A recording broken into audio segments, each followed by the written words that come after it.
16 دسمبر کو جب اے P S کا واقعہ ہوا تو یہاں پر ڈی چوک کے اوپر دھرنا چل رہا تھا. اس اے پی ایس کے واقعے کے بعد وہ دھرنا ختم ہوا, عمران خان کا دھرنا چل رہا تھا.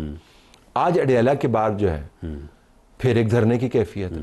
مطلب یہ ملک جو ہے 11 سال, ٹھیک ہے ڈی چوک سے وہ لوگ کم ہو گئے, جو وہاں پہ کنٹینر پہ کھڑا تھا اڈیالہ کے اندر ہے, جو لوگوں نے یہاں پہ دھما چوکڑی مچائی تھی اڈیالہ کے باہر ہے, لیکن ہم اس گھن چکر سے نکل نہیں پا رہے. تو معاملہ یہ ہے کہ اگر ایک آدمی جو ہے وہ اپنی پاپولیرٹی تو کلیم کر رہا ہے ڈیموکریٹک پروسیس کے ذریعے سے, پولیٹیکل پارٹی ہے, لیکن وہ تلا ہوا ہے کہ جی میں نے مسلح جدوجہد کرنی ہے. تو پھر جب اس نے مسلح جدوجہد کرنی ہے تو پھر اس کے بعد پھر مسلح کا تو کبھی نہیں کہا, ایکشن تو نہیں, بالکل مسلح کا کبھی نہیں کہا. یہ بالکل وہ مسلح جدوجہد جو ہے وہ کر رہے ہیں.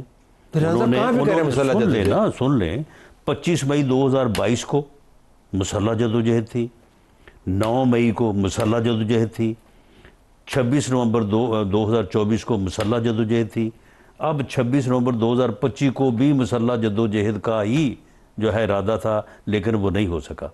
وہ جب مسلح جدوجہد کر رہے ہیں تو پھر آپ ان کے جن جمہوری حقوق اور یہ سارا معاملہ جو ہے وہ ڈسکس کیا جا رہا ہے, وہ بھئی ایک آدمی جب بندوق اٹھا کے مسلح جدوجہد وہ کہے گا کہ جی میں آ رہا ہوں, تو یا تو پھر میں نے آپ کو نہیں چھوڑنا, تو یا پھر میں کفن پہن کے آؤں گا. تو آپ مجھے بتائیں کہ اس کے ساتھ پھر یہ رولز اور یہ ریگولیشن اور یہ اپنا جو ہے وہ باقی سارے معاملہ جو ہے وہ کس طرح سے دیکھے جائیں؟ نہیں, وہ اگر نہیں دیکھے جائیں گے تو پھر ظاہر ہے پرانی بحث ہو جاتی ہے, اس کے اوپر آپ کا پوائنٹ آف ویو ہے جی کہ دیکھیں گے کیا ہوگا. پھر آپ نے کوئی فیصلہ کرنا ہے نا, وہی تو میں کہہ رہا ہوں کہ 11 سال سے آپ فیصلہ نہیں کر پائے کہ آپ نے اس معاملے کو ٹیکل کیسے کرنا ہے. اس وقت نہیں, دہشت گردی کے متعلق دہشت گردی کی بات نہیں, فیصلہ ہو گیا ہے, وہ تو ہو گیا ہے, اور اس میں تو اب کوئی سیاسی ہڑبونگ کی بات, پوری قوم کو کوئی ابہام نہیں ہے. وہ اگر کسی کا اپنا ایجنڈا ہے تو وہ چلائے. سیاسی ہڑبونگ کی بات کر رہا ہوں. نہیں, یہ سیاسی ہڑبونگ نہیں ہے, یہ مسلح جدوجہد ہے. اب وہاں پہ جو لوگ بیٹھے ہوئے ہیں وہ بندوقیں تو نہیں ہیں ان کے پاس, سلمان اکرم راجہ کے پاس بندوقیں تو نہیں ہیں. کوئی ایونٹ کریٹ کرنا چاہتے ہیں نا, وہ معاملہ سارا اسی لیے کرنا چاہتے ہیں. اس کے علاوہ آپ مجھے بتائیں وہ کیا آپ کا کیا خیال ہے, وہ ملاقات کرنے کے لیے جا رہے ہیں؟ ان کو پتہ نہیں ہے کہ ملاقات اس طرح سے ہوتی ہے. نہیں, وہ اگر صحیح طریقے سے اور وہ جب ملاقات ہوتی تو وہ ملاقات کرتے ہیں, وہ آگے سے جو پیغام دیتے ہیں وہ ملاقات والا پیغام ہوتا ہے, اس کے بعد جو ٹویٹ کرتے ہیں وہ ملاقات والا ٹویٹ ہوتا ہے. تو آپ یہ کہہ رہے ہیں کہ کسی ایونٹ کا انتظار کر رہے ہیں, کوئی دہشت گردی کا واقعہ ہو جائے, کوئی ایسا معاملہ ہو جائے. وہ وہاں پہ جو پہلے یہ جب ابھی ان کا ارادہ تھا کہ 26 نومبر 2025 کرنا ہے 24 کی یاد میں, تو اس وقت لوگوں کو وہ کہہ رہے تھے کہ آپ تیاری کریں اور دیکھیں فلاں ملک میں کیا ہوا ہے, فلاں میں کیا ہوا ہے, بس یہ کوئی واقعہ انقلاب لے کے آئے سڑک. اچھا چلے, وہ تو پتہ نہیں ہوتا ہوا نظر آتا نہیں. تو ابھی یہ جنرل فیض کا جو فیصلہ آیا ہے, اس سے میاں نواز شریف خوش ہیں, مطمئن ہیں؟ نہیں, دیکھیں معاملہ یہ ہے کہ انہوں نے اس کے اوپر کوئی تبصرہ تو نہیں فرمایا ماسوائے اس کے کہ اس دوران جب ہماری ملاقات ہوئی تو انہوں نے کہا کہ یہ جو ہے وہ مکافات عمل ہے, اس سے زیادہ انہوں نے بات نہیں کی. باقی میں سمجھتا ہوں کہ اس میں خوشی اور افسوس کا معاملہ تو نہیں ہے. اس میں جو واقعات ہوئے ہیں اس کے اوپر ٹھیک ہے, ان اکارڈنس ود لا ایک ادارہ ہے, اس ادارے کا ڈسپلن جو ہے وہی اس ادارے کی جو ہے وہ اس کی جو سولیڈیرٹی ہے یا اس ادارے کی جو طاقت ہے وہ اس کا ڈسپلن ہے. اور اگر کسی آدمی نے وائلیٹ کیا ہے اور اس کے مطابق ادارے نے اس کی اکاؤنٹیبلٹی کی ہے تو اس کے اوپر میں سمجھتا ہوں کہ اطمینان کا اظہار تو ہو سکتا ہے, لیکن خوشی اور غمی والا معاملہ تو میں آپ سے سوال نہ کرتا کہ صرف یہ ادارے کا معاملہ ہوتا ہے. ادارے نے تو اپنا کام کر دیا ہے, کیونکہ آپ کی جماعت کا اپنا بیانیہ ہے, میاں محمد نواز شریف کا اپنا بیانیہ ہے, ان کی دختر کا اپنا بیانیہ ہے اور بیان ہے کہ وہ براہ راست وکٹم تھے اس تمام کام کے جس کو ادارے نے اندرونی معاملات کے حوالے سے جس کے اوپر سزا دی ہے. تو آپ وکٹمز ہیں نا؟ نہیں, اس پہ اوپر سزا تو نہیں دی. مطلب یہ کہ اب پکڑے تو وہ بالکل نہیں, ایبسنس آف ڈسپلن پہ گئے نا. ایبسنس آف ڈسپلن کیا ہے؟ جو چارجز ہیں ڈسپلن کے وائلیشن ہے, ان میں کوئی چارج جو ڈسپلن لیٹ آفس میں لیٹ آنے پر تو نہیں سن لیں نا ان کو. جو ڈسپلن کی وائلیشن ہے وہ مس یوز آف اتھارٹی, اور مس یوز آف اتھارٹی میں وہ اپنا ٹاپ سٹی والا کیس ہے. صرف اس کے اوپر کیا ہے, سیاسی معاملات پر نہیں کیا, تو آپ کو تو انصاف نہ ملا نا پھر. نہیں تو ہم انصاف لینے کب گئے تھے؟ نہیں آپ لینا چاہتے بھی نہیں ہیں ویسے. کیا آپ نہیں چاہتے کہ آپ کو جس طریقے سے نکالا گیا میاں نواز شریف کہتے رہے میں بتاؤں گا کیوں نکالا, حالے تک دسیا نہیں کیوں نکالا؟ نہیں تو گل یہ ہے کہ اے جڑے صاحب ہن بیٹھے نے یہ کوئی پولیٹیکل فورسز نو سیاسی جماعتاں نو کو کسی جگہ بیٹھن دین گے تو پھر اس تو بعد حساب ہوئے گا نا.